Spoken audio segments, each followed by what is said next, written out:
Welcome to a bonus edition of the Eryri Podcast. As it's our 70th birthday today, we thought you'd like to hear some more of our conversations with national parks from around the world about their special qualities. We recently chatted to Thomas Armitt, who's Tourism and Business Development Manager for Pendjari National Park in Benin, and he gives us a fascinating insight into how national parks in West Africa operate and describes in detail some of the stunning places there. This one really took our breath away. Then we hear from the incredibly knowledgeable Peter Larivière, who is Special Advisor with the Indigenous Affairs branch in Parc Canada, not based in one national park, but covering the entire park service in Canada. And it shows us how Parc Canada and Indigenous peoples are partners there in conserving, restoring and presenting Canada's natural and cultural heritage.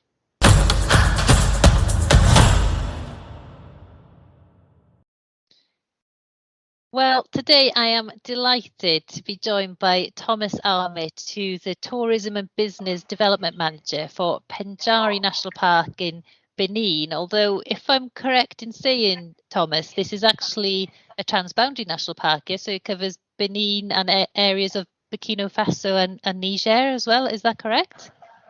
That's correct. There's what we call the WAP complex, WAP, which consists of Pendjari National Park, which is at the center, and then you have Ali National Park in Burkina Faso, along with W National Park in Burkina Faso.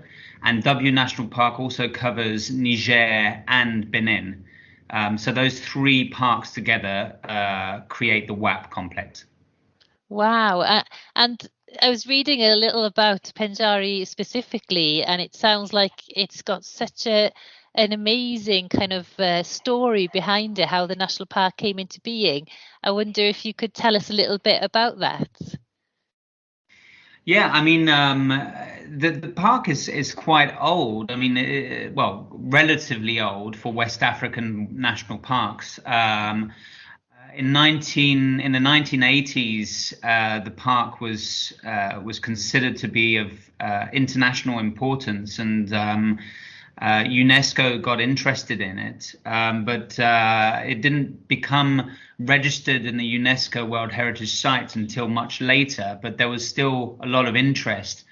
And Benin decided to create this national park in order to protect the key species that exist here, such as the West African lion, which is a subspecies of the lion that we see on National Geographic documentaries, and which is in danger of extinction. There's only 400 individuals left in the wild in the world, and 25% of these are found in Pendjari National Park. In terms of the Pendjari National Park itself, we also have elephants, which we're finding out now could be a hybrid of forest and savanna elephants. So that's quite an interesting aspect also to the fauna in this park, is that we're finding new things about them every day. And this has been going on since the 1980s, since the inception of it as a national park. Right. And also, if I'm correct to say, that National Park is kind of, one of the things that you seem to be really proud about in the information that I've read is that it works very closely with the communities around the area, and it's all very much about being sustainable for the people who live there, as well as, of course, the wildlife. No, absolutely. The African Parks model is first and foremost for the communities. It's very, very important that local communities are involved in the conservation of the park and benefit from the conservation, so that they have this notion that wildlife is of more value alive than dead. Obviously, we're living in an area which is of relative poverty, and so people have to look for all the opportunities possible to be able to put a meal on their table for them and their families. So poaching is an everyday thing in a national park, and hunting in general is part and parcel of the culture, not hunting big game, but hunting the smaller game. So it's very important that the communities are engaged as much as possible and see a benefit. And the communities themselves, I mean, a lot of them, we have 300 staff in the park. Right. And out of these 300 staff, about 80% of those are from the local communities. And they participate in daily work as well, in all the projects that we're creating, such as the community tourism trails, the commercial development projects to create market access and product development for some of the products in the local communities. So there's a big community outreach work that's existing within our framework. Wow, that sounds wonderful. And so just to clarify, people don't live inside the national park boundary. This is communities external to the national park or on the boundary areas, yeah? That's correct. We have 43 communities that we consider local to the national park.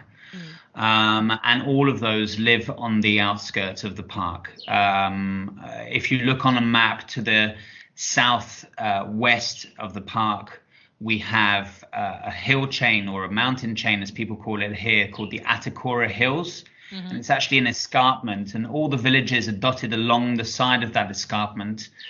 So it's visibly, it's quite a dramatic entry to the park, because you have this huge wave of rock and mountain, which is on your right-hand side when you're arriving in the park. And you have all these local communities who are growing cotton or maize or wheat on the side in order for them to be able to subsist, but also to do commercial transactions. And then you have all these waterfalls, these small and big waterfalls that are coming off the escarpment. So that's one side of the park. And then going from Tangieta, which is the local big town close to the park, up towards the north, you have the Porga stretch, and you have quite a lot of communities living there, but it's more flatland rather than mountainous and a hill chain. Wow, it sounds so diverse. How fantastic. Yeah, it's really an amazing place visually. It's just nothing I've ever come across, having worked in rural Africa and West Africa for most of my career. Wow, and your job title now, Tourism and Business Development Manager.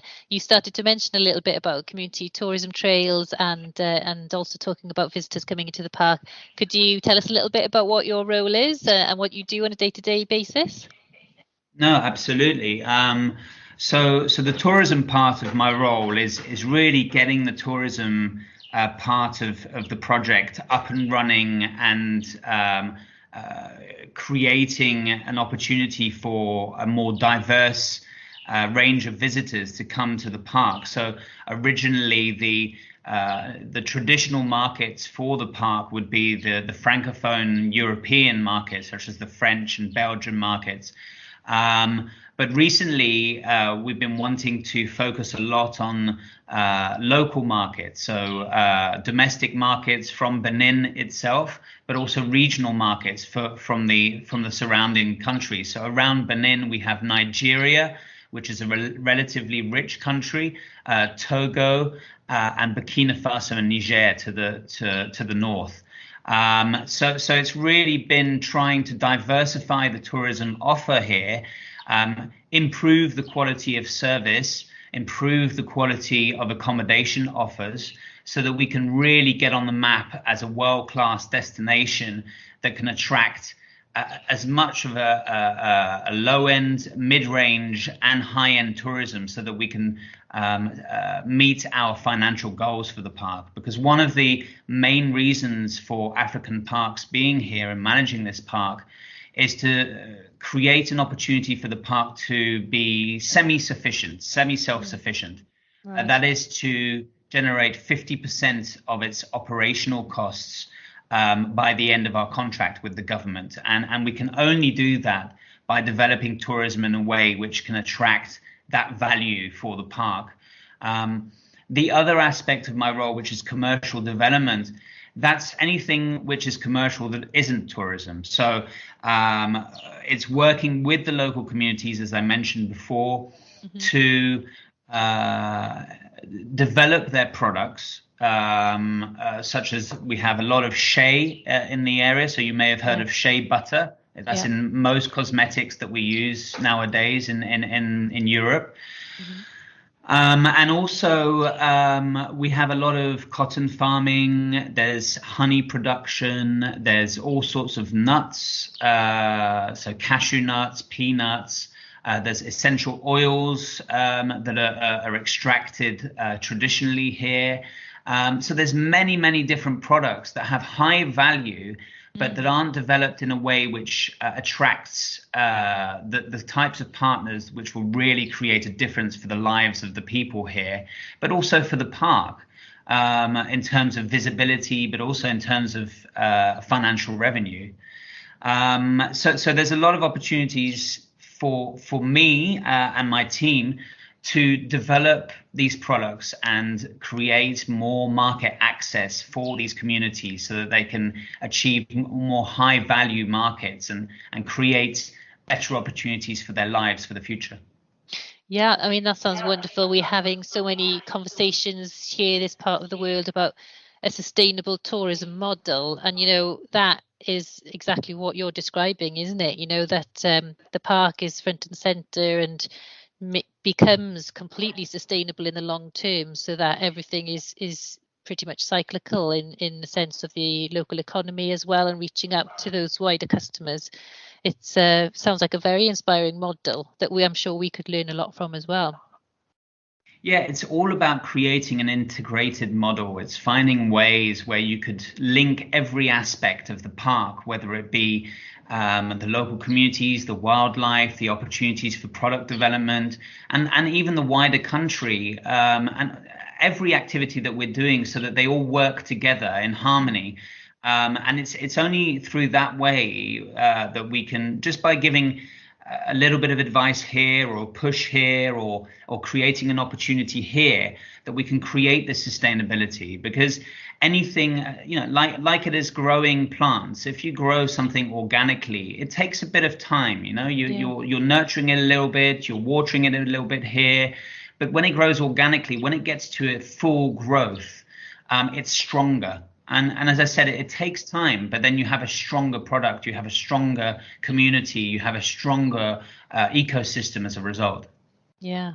Wow. It sounds absolutely inspirational. So, yeah, I mean, I know that I'll be taking some lessons from that when we're having our meetings here discussing very similar issues. But you mentioned just before we started recording, one of the main challenges that you're having there is, of course, poaching and how hard the poaching team are working there at the moment. Could you let us know a little about that? Yeah, so we're coming out of the rainy season here. So the rainy season lasts from around end of June to beginning of October. And the park floods for most of that time. And that's why we close for tourism between the months of August to November. But when the park is flooded, poaching activities, so these are people coming into the park and looking to kill some of the animals within the park. And we're not talking about small animals here. We're not talking about the squirrels or the mongoose. We're talking more about the elephants and the buffalo, and also the fishing. We don't really see fishing as a poaching activity, but when you have a river within a national park, fishing does become a poaching activity. So now that we're coming out of the rainy season and water levels are going down, we're seeing more and more poaching activity. And with our ULMs, with our helicopter support, we're able to find, and even today we found about 5 poacher camps, which then we send our rangers to by helicopter, and then they land. Either they arrest the people there and take them to justice. We work very closely with the local justice system. But if the guys get away, if the poachers get away, then we record their equipment and we confiscate it, and we remove it and put it to the police. So the ranger teams that we have here, we have about 100 rangers working for the park. And they're all young, ambitious local guys who really want to make a difference in their local environment. And they're spending days on end walking, patrolling through the bush, and making sure that the animals in this park are safe and secure, and that they can go away feeling proud of their work. We've noticed a huge difference. I mean, I've been here for now 2.5 years, and the animal behavior when you go around in a game viewing vehicle is completely different now than it was when I first arrived. The animals are less skittish. You can approach them. I mean, the lions, you can spend about an hour and a half around a pride of about 6 or 8 lions, and they will not move. They will not move. Elephants with their babies would usually either fake charge you or run away. And now they're not. They're staying there and they're minding their own business, and they just ignore you. So there's a big, big difference. And the ranger team really needs to be applauded for the work that they're doing. Yeah, it sounds wonderful. And relatively dangerous work as well, I guess. No, absolutely. I mean, these guys, unfortunately, over the past few years, we've had some close encounters, and there's been a lot of very close calls in terms of where danger is concerned. We've had ranger teams being charged by elephants because they've come across elephants in the long grass and haven't seen them. Or they've been in close encounters with poachers themselves because the poachers carry weapons with them. And they're 12 gauge shotguns, usually artisanal shotguns. And rangers have been shot at, and so yes, it's a very, very dangerous job. And these guys are just they've got such morale. I mean, you should hear them running around the hill with our operations bases in the middle of the park, around a hill. And they run around the hill like chanting and singing and dancing, and their morale is so high. They're so proud of what they're doing. Oh, it sounds like they're completely committed staff with a huge passion for the area, and of course for the mission that you've got there in the national park. You've already painted a really fantastic picture for us, but we do like to ask everybody if you have a favourite part of the national park, or is there a spot that you could describe to us to help us have a kind of vision in our minds of what it might look like there? Well, yeah, there are several, but I'm going to pick 2 for you. One just outside the park and one inside the park. So the one outside the park, there's a local village called Tanungu. And in this village, this particularity of this village, apart from the Sunday market, which is very bustly and very, very colourful, there's a waterfall. It's actually a 2-tiered waterfall. So you have a 25-metre waterfall, which is the second one, and then a lower 6-metre waterfall, which is. And I love spending my Sunday afternoons there, taking a picnic and just relaxing to the sound of the waterfall. When it gets a little bit hot, you can go and have a refreshing swim under the waterfall, sit on one of the ledges. There's also vervet monkeys that are bouncing around on the trees above you, beautiful butterflies, birds just around you. It's really paradise on earth. And the local guides there's a local guide association that accompanies you on your walk up to the waterfall.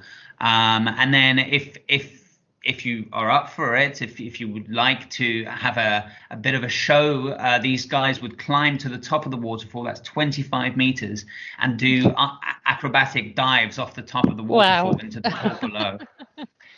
Inside the park, this is a place I discovered only about a year ago, and it's 2 artesian springs that come out the side of a hill, which finds itself in the middle of the park. And this place is just such a wonderful place. Every time you go there, there's traces of animals that have been there in the morning or the afternoon. I've drank the water myself, the water that comes out of the ground naturally. It doesn't dry up. So even in the height of the dry season, where everywhere else is without water, there's still water coming out.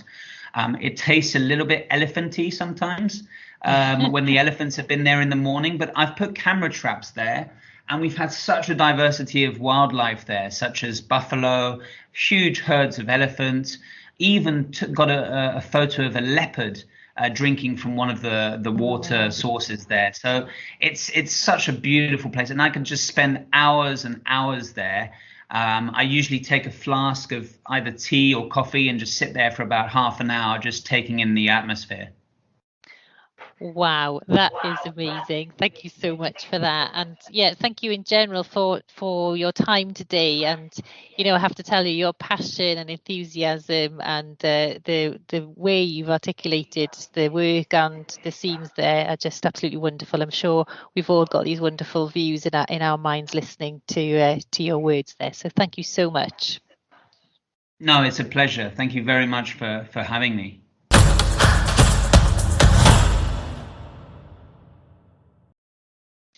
Well, I'm here today and I'm delighted to be joined by Peter Larivière, Special Advisor with the Indigenous Affairs branch of Parc Canada.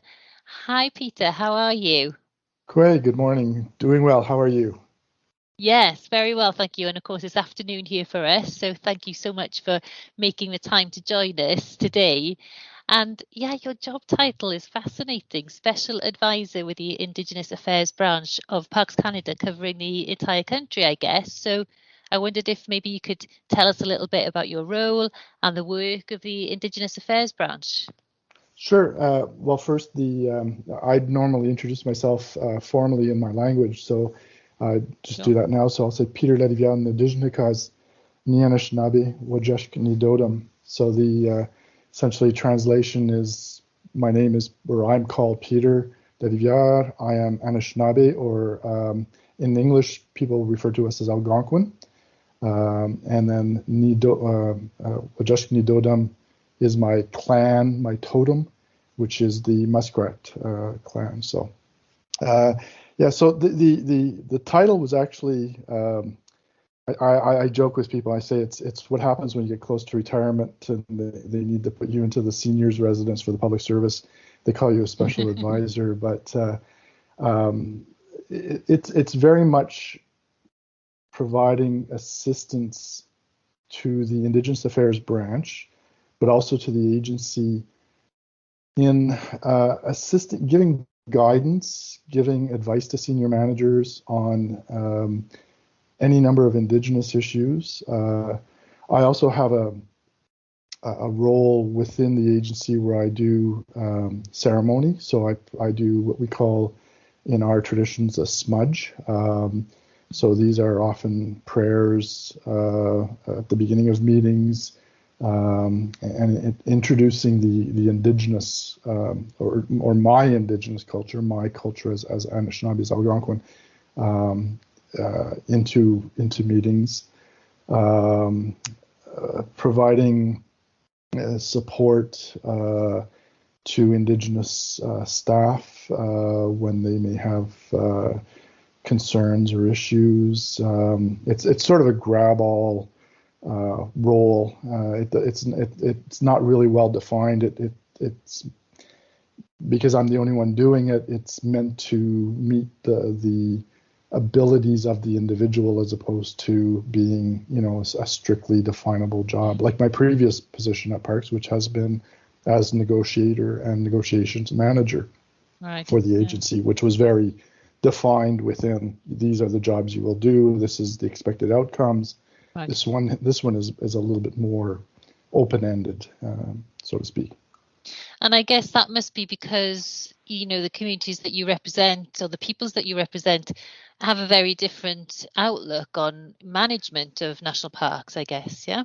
Yeah, it's bringing, Canadians and people live in what we call Turtle Island, have a very Western way of looking at the world. It's it's the ancestry that they brought from coming from places like Wales or Scotland or Ireland or France or Eastern Europe. And this very westernized way of thinking of science, of culture.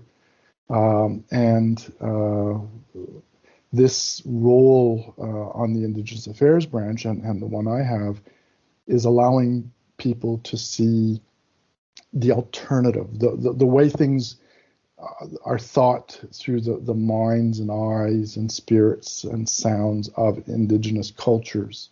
And it's not always easy because there is no single Indigenous culture. It's like saying people from the world. There are over 600 First Nation bands in Canada.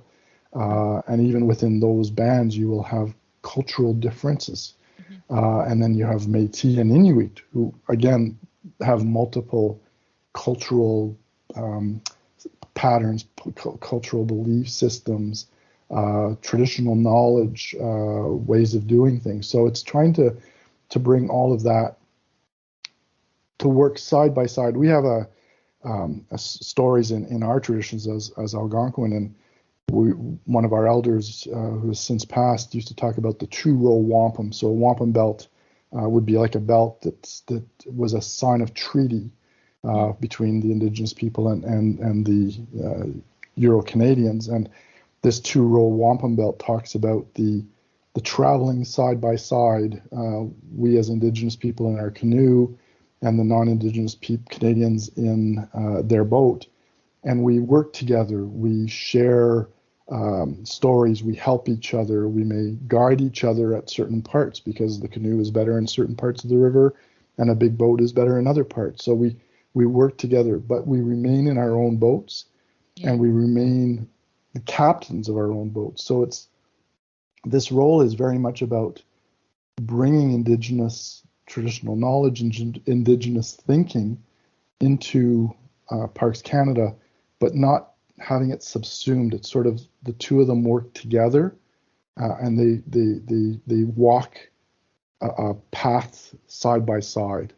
Yeah, that's fascinating, and I would say that there's a global movement to recognizing now, isn't there, Indigenous knowledge and Indigenous cosmologies as well as being, much more sustainable in terms of land management practices than we've been used to, especially in national parks and certainly in a European setting. And I wonder if, has that and your role and that traditional knowledge been able to influence management in Parcs Canada and change maybe some ways of management at all? Oh, absolutely. And it was, I've been in the public service now over 30 years. It'll be over 30 years in January, but the last 14 at Parcs Canada.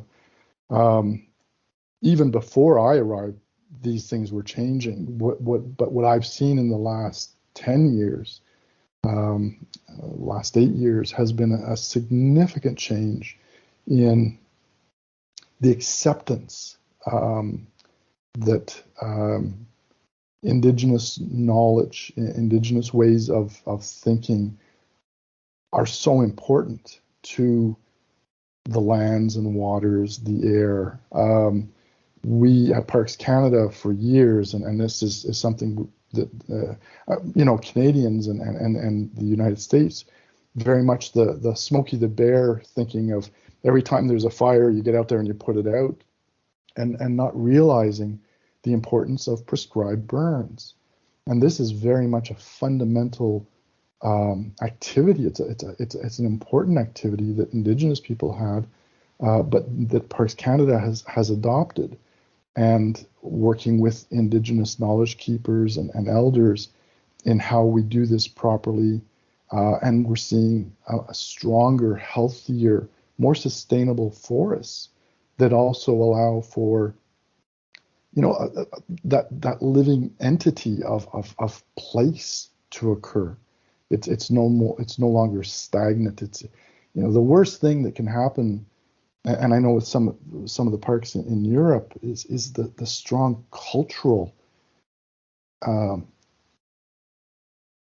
tie-in like these places, like in Snowdonia and in your park and other parks, the historic mining that occurred there, the voice of people is still there, even though they may have left. And by working with local communities, in our case, Indigenous communities, it brings back that life that is missing if we just sort of say, okay, it's a national park, essentially put a fence around it, and let's keep people out, except if they're going in as visitors.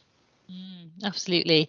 And we have several projects like that going on here in Eryri at the moment as well, where we're looking in certain sections at traditional land management practices and the way that land has been, divided, even sort of looking at the actual methods of dividing land and farming it, and making sure that that isn't lost, because in fact, of course, what guided that way of management was nature ultimately, and the nature of the land itself. And so before those practices are lost, it's important to record them and recognise them. And of course, we've got our own Indigenous language here, Welsh, which is the majority of language here in Snowdonia, and one of our special qualities, a reason for being a national park. And so, yeah, we feel very much an affinity when we hear, the things that you're saying, and those practices that we wish to keep as well. And it's very interesting what you said about that connection with land, because whenever we ask sort of local artists or communities to tell us how they feel about living in Eryri and Snowdonia, it always ends up being about that connection, that really deep and strong connection with land, and how that kind of influences people's lives. It's fascinating, isn't it? Yeah, I've noticed in some of the work I've been doing with the Mi'kmaq in a park called Podlediad, which is on the Gaspé coast, so the east coast of Canada and Quebec, and they want to bring back the names of places into this park. So, it's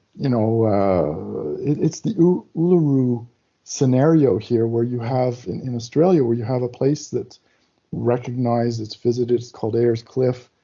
But when you bring back the name of the place, its proper name, it's the same as our names. Mm-hmm. If I'm called Hey You or given another name, it's not who I am. And when you recognize a place by its proper name, and I've been using Snowdonia just because the Welsh name, I still am not, I haven't heard it enough to learn how to pronounce it properly, but it gives that place standing. It gives that place its recognition to be more than simply a dot on the land or place on a map. It brings out the essence of a place. It's livingness.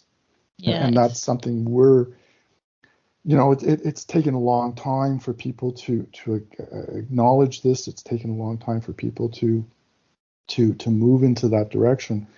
But we have amazing, and I can say this, I'm so close to retirement, it's not like I'm going to get promotions, but it's we have such strong senior management who believe it's not simply it's a political decision and we're going to follow the direction we get, but it's a belief from our president, CEO, all the way down through the ranks of the staff. It's an amazing. I remember starting in government, and because I'm a very light-skinned Indigenous person, I blended in.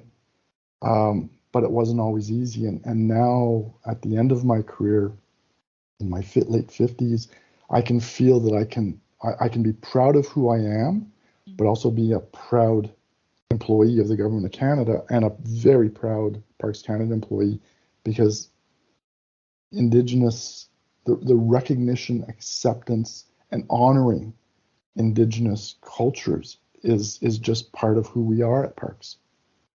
That's wonderful to hear, and it sounds very powerful as well. Yeah.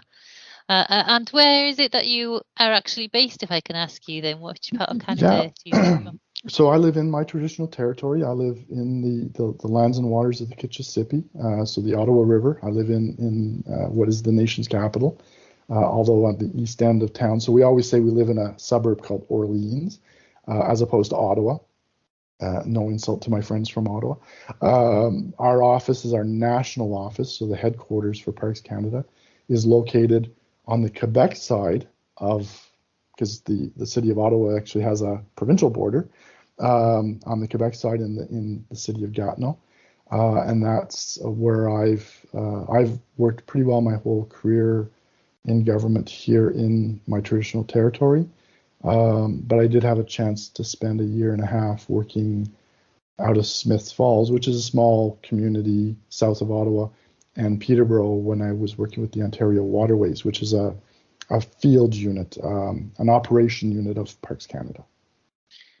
And well, I guess I have to ask you this question, because we have asked this to everyone we've spoken to around the world from different parks. But do you have a favourite national park, or is it too much of a political decision for you to say which one is your favourite, or a special place that you recognise as a favourite place maybe in Canada should be the better question, I guess. Yeah, I mean, I'm biased, so I'm always going to say that people coming from outside of Canada can visit anywhere in Canada, and it's beautiful. But when it comes to a national park that just means a little bit more to me, it's going to be Grossmoor National Park, and that's because that's where 30 years ago this past May, my wife and I had our honeymoon. So Grossmoor National Park in Newfoundland is a spectacular, just unbelievable place. Doesn't get the recognition in Canada that Newfoundland as a province doesn't get probably the visitations it deserves. It's just, we've been back for our 10th anniversary. We were back for our 20th anniversary. We didn't go back this year because of the issues of travel here in Canada. But that is the place that holds, that special, that little thing that I'll for my wife and I.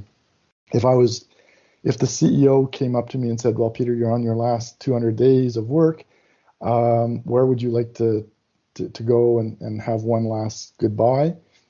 That would be a more difficult question, but I would likely say I would go back to Forillon National Park on the Gaspé coast. Again, it's in the eastern part of Canada, and I'm not being Eastern centric, but it's another spectacular. The geography is just spectacular, and the culture, the Mi'kmaq culture, the Gaspésien culture, the French Canadian Gaspé region is just, people are just so wonderful, so nice, and that's another beautiful spot. Oh, sounds wonderful.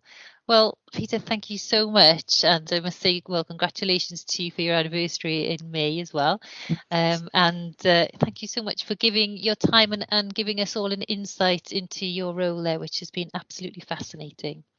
My pleasure, and I think if I can leave people with one thought, it's that the introduction of local knowledge, whether that's the local community around in Welsh communities around your park, the Maori cultures in New Zealand, the First Nation, Métis or Inuit cultures here in Canada.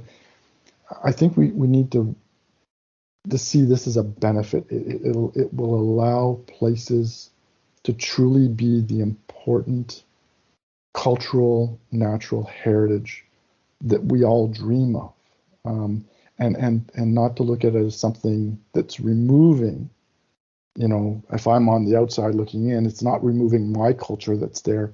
It's just putting back the culture, putting back the language, putting back the feeling in the land that was removed, and putting it back to where it belongs. So I just think that's a good place to end it. Yeah, perfect words of wisdom at the end. Thank you so much. Rich, thank you.